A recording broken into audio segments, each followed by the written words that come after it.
Hi everyone, my name is Tarini. And I'm Shreya, and we're members of FRC Team 75. Our team was founded in 1996, and we're the oldest continuous team in New Jersey. We're here to show you that starting an FLL team should not be scary or intimidating, but exciting. Now that you've decided to initiate a First LEGO League team, it's important to consider all the components of setting up your team. An important component of setting up your team is securing funding. You can do this by asking organizations to be your sponsors, or if you're part of a school district, they can and they may be able to get you some money. You will need money for the challenge kit and the LEGO Mindstorms kit for the robot. After funding, gather a group of coaches or mentors. This can be teachers, students with experience, or parents that are willing to help. Remember, although experience can positively affect the team, it isn't required. Next, you will need to sign up with First so that you have an official team registration and team number.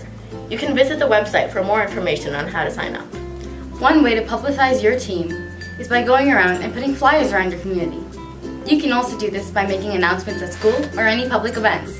FLL is about innovation, imagination, and working together as a team to come up with solutions. Your team will consist of up to 10 students, ranging from grades 4 to 8, so we suggest that you hold tryouts to learn about their personalities and how they work as a team. You can do this by assembling a panel of experienced mentors. Then, give the students who are trying out a challenge to solve. Look for qualities such as leadership, teamwork, kindness, and compassion. If you have any questions, leave a comment on this video. In the description box, we have a list of names that you can contact from Team 75. Click on the video to the right to learn about what to do during the competition season. Good luck, and always remember to exhibit gracious professionalism.